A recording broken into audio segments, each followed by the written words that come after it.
David Muir, ABC's World News Tonight, America's most watched newscast. Now streaming same day with all the breaking news of the day on Disney Plus. Most watched, most trusted. Now on Disney Plus every night. Breaking news tonight, the new tornado warning and severe thunderstorms as we come on the air. Tornadoes touching down in the Northeast over the last 24 hours, including one hitting a beach club near New York City with 100 people there. And the new tropical storm forming late today. Lee Goldberg tracking it all. Also breaking tonight, the deadly plane crash. 8 people killed, the plane going down in a remote part of the U.S. The crash coming just a day after the deadly collision between a small plane and a state police helicopter. The massive fire erupting on a tour bus. At least one person killed, the bus consumed by flames. Tonight, a temporary victory for President Trump. Supreme Court Chief Justice John Roberts giving him the green light to resume construction of his $400 million White House ballroom, at least for now. The U.S. Navy weighing a controversial decision whether to rename a new aircraft carrier after President Trump, instead of honoring a highly respected black World War II hero as planned. A mother and son charged in the death of an 18-year-old college freshman. Her body found stabbed to death inside her vehicle near the campus. The defense resting its case in the closely watched Lindsay Clancy murder trial, the case about to go to the jury. News tonight about Prince Harry and Meghan Markle's stunning move back to the UK, what may have been the biggest factor in their decision. A young lifeguard rescuing his own family members after a frightening collision on the water while they were on vacation. And America Strong tonight, 3 adorable faces rescued from the illegal pet trade and their new chance at life. From ABC News World Headquarters in New York, this is World News Tonight with David Muir. Good evening, I'm Whit Johnson in for David tonight. We begin with the new tornado threats and severe thunderstorm watches moving from the Midwest to the Carolinas and along the deep south, millions in the path. Multiple tornadoes touching down over the last 24 hours. A tornado just outside New York City hitting a beach club with 100 people inside. Another tornado ripping off the roof of a hotel in Delaware. Heavy rain and possible flash flooding returning to the Northeast this weekend. And late today, a new tropical storm taking aim at the Hawaiian Islands. Lee Goldberg standing by with the forecast. But first, ABC's Morgan Norwood leads us off. Tonight, towering waterspouts storming beaches around New York City. A damaging tornado touching down in Delaware. Widespread destruction after deadly storms slammed the I-95 corridor. Oh my God, it is. In New York City, multiple waterspouts spotted off the coast of Queens and Long Island. Everyone inside. Terrified families watching debris fly as the waterspout comes ashore as a tornado. Get inside. That waterspout roaring ashore, sending dozens of people scrambling for cover as beach chairs, surfboards, even a massive roof went flying. These surveillance videos obtained by our station WABC show just how violent the storms were. Firefighters searching the wreckage for victims. Thankfully, no one was hurt. Oh my God. The storm slamming the Philadelphia area too. Watch this dash cam catch a confirmed tornado rip the roof off a motel as it crossed the DuPont Highway in Dover, Delaware. Cassidy Brewer was inside a second motel that was hit. Honestly, I think it was one of the scariest situations I've ever been in. The storm's turning deadly outside Norfolk, Virginia, after a man was struck by lightning on the beach in Cape Charles. And it really is a miracle no one was hurt here. A massive cleanup effort underway tonight. You can see the piles and piles of debris after the first twister to hit Nassau County in 5 years, Whit.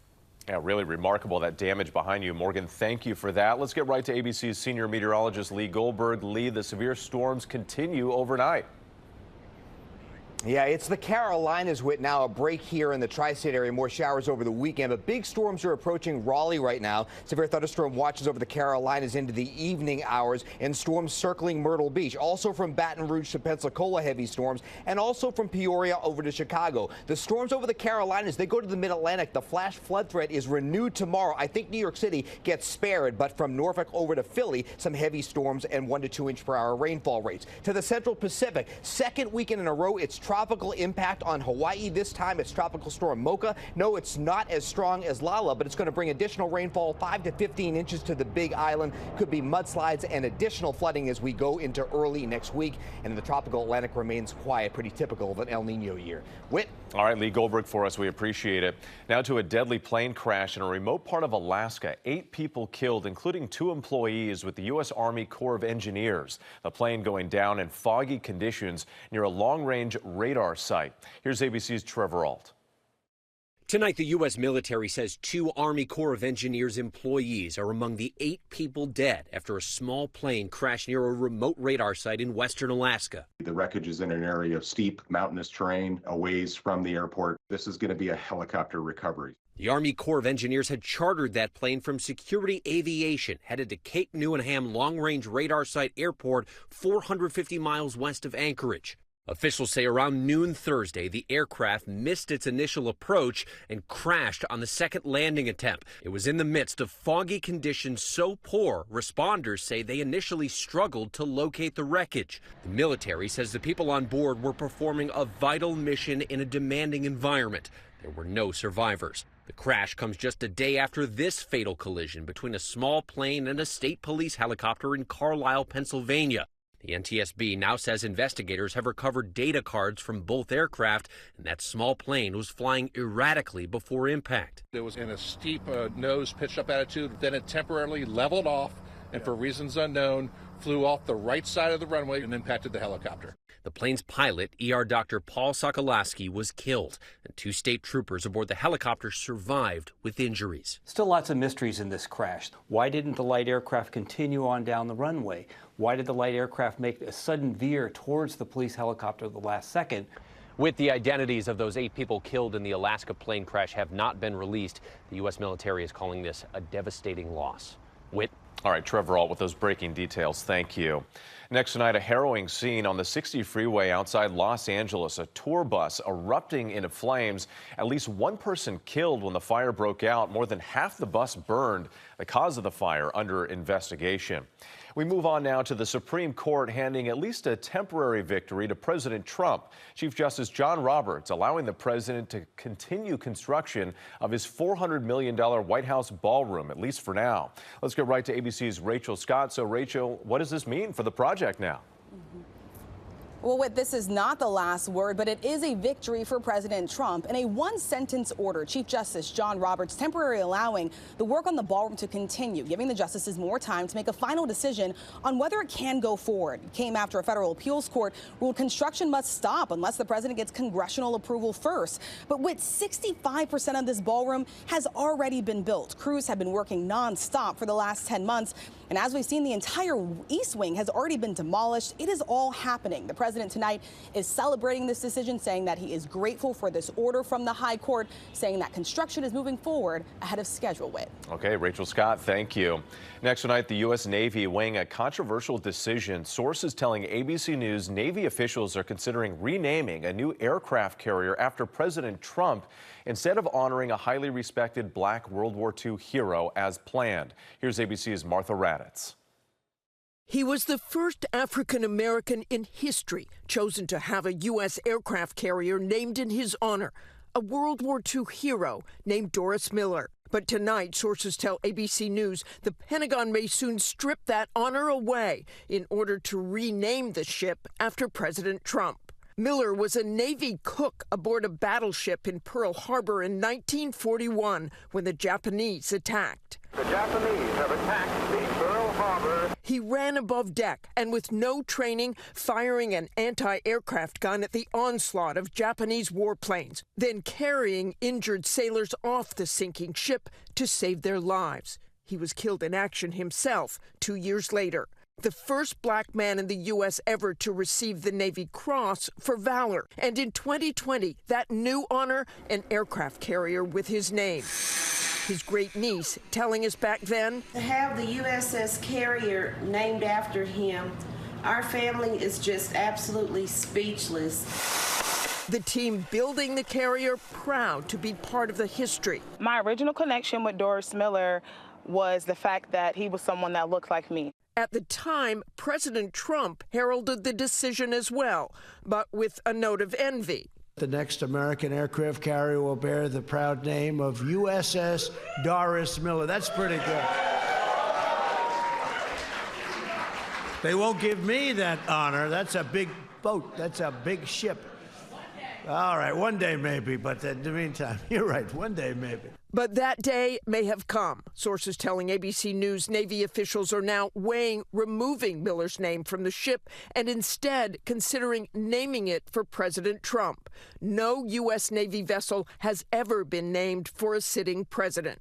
Miller's great niece said it would send a message to all Black service members. It's very heart-wrenching. It's almost like a stab in the heart for me to give it and then take it away. And it kind of makes you wonder, are we good enough? Are we equal? We are also told by officials that Miller's Navy Cross may be upgraded to a Medal of Honor, something the family has always wanted. But we asked for an official response from the White House, the Pentagon, and the Navy about the possibility Miller's name would be swapped for President Trump's on the aircraft carrier. They had no comment. Whit. All right, Martha Raddatz, our thanks to you. Tonight, the Pentagon adding the names of dozens of U.S. troops to the growing list of service members wounded in the Middle East without saying how many were specifically involved in the war with Iran. The Pentagon adding 60 more troops, raising the number to at least 775 service members wounded in what it calls overseas operations. 18 service members have been killed since the war began nearly 6 months ago. Now to a mother and son facing charges in connection with the killing of a college freshman outside Pittsburgh, Pennsylvania. Police say she was found stabbed to death in the back of her Jeep and that the son allegedly confessed to killing her. His mother accused of trying to help him cover it up. Here's ABC's Aaron Katersky. Tonight, this 18-year-old walked out in handcuffs is charged with stabbing his girlfriend to death. Did you kill your girlfriend? Last night. And asking his mom to help him cover it up. I'm sorry. Tell us why you're sorry. That my son took a life.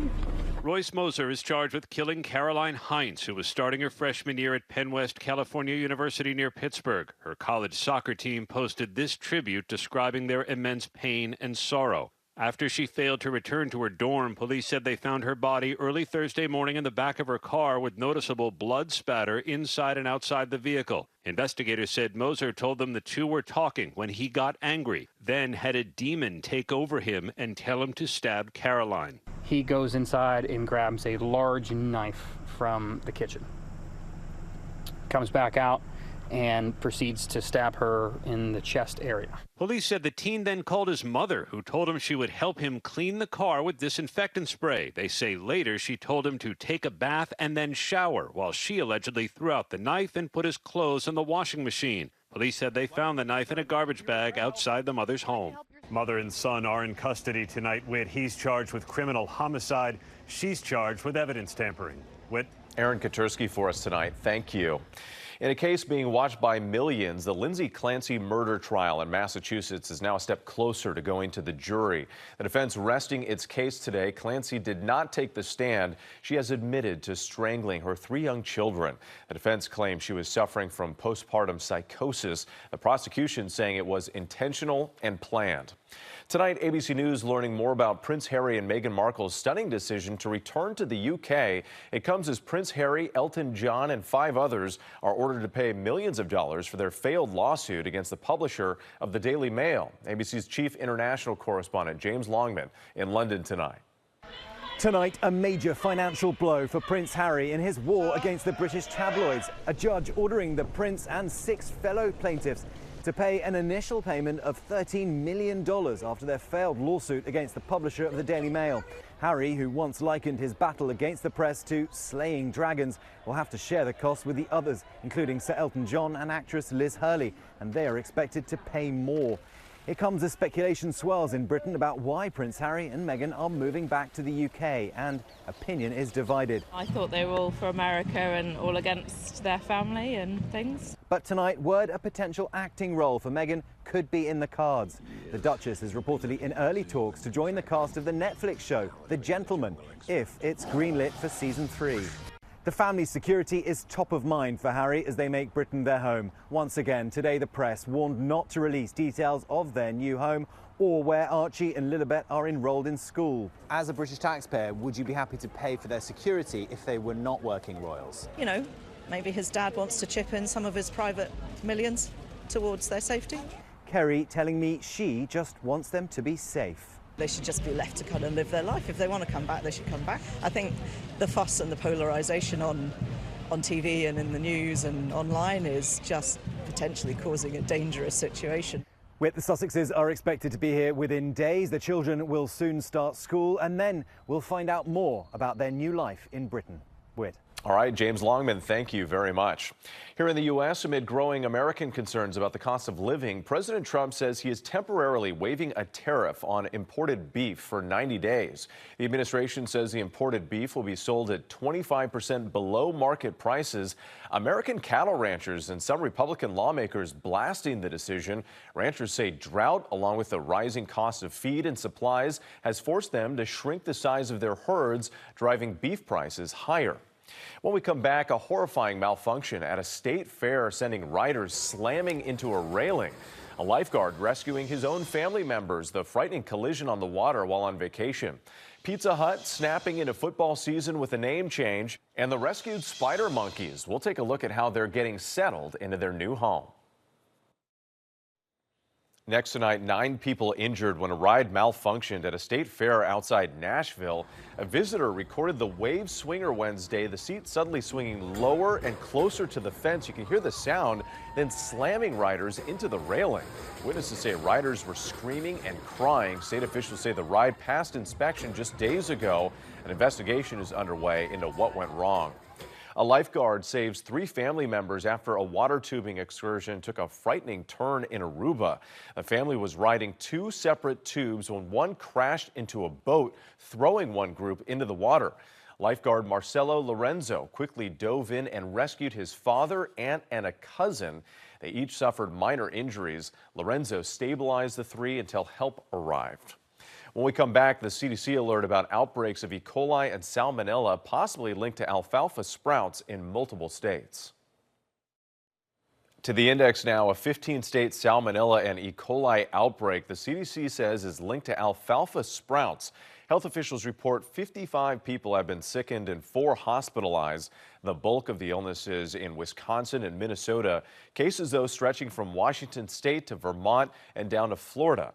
All of the cases are being linked to sprouts from the grower Everything Sprouts. The company tonight voluntarily recalling alfalfa sprouts sold in 5-ounce containers. Well, this football season, Pizza Hut is getting game day ready with a name change. The franchise is dropping the pizza and leaving the hut. As football fans know, hut is the call before snapping the ball. So for the next 25 weeks, the chain is adopting this football theme. Some restaurants are simply covering up the word pizza with a red football banner. Still ahead, America Strong. 3 adorable faces rescued from the illegal pet trade, getting a new chance at life. Finally tonight, a trio of baby spider monkeys rescued from the illegal pet trade, now safe in a new home. Tonight in Nashville, Tennessee, these tiny faces are ready for a new chance at life. 3 Mexican spider monkeys, Miso, Matcha, and May, just under 2 months old. All rescued from the illegal wildlife pet trade, a heavily trafficked species. They're also endangered. These guys, we know for sure, came across the border into the United States illegally, which means they were taken from their mom. 2 girls, 1 boy, now settling into their new home at the Nashville Zoo. A critical lifeline for these monkeys to survive. Snuggling up together in their nursery swing, still too small to be with the other monkeys. They will grow up, and that means that they need a large space, they need to climb, they need to be very active. Hi, thank you. Already curious, brave, and playful, looking to explore, learning how to use their tails. And right here tonight, their caretaker, Kristen Nettleton, helping to raise these baby monkeys. Right now, they are still receiving formula. They are fed that 3 times a day. In addition to that, throughout the day, we give them produce that they can munch on and kind of get used to chewing. They are learning to use all of their limbs and climb and balance and swing around and jump. Once they're strong enough, they will join the adult spider monkeys. Until then, plenty of playtime and getting comfortable in their new home. A long, happy life ahead. Great work by the Nashville Zoo. I'm Whit Johnson in New York. Have a great night. David Muir, the most trusted, most watched newscast in America. And now, World News Tonight has won the Emmy for Best Live News Program for the 4th year in a row.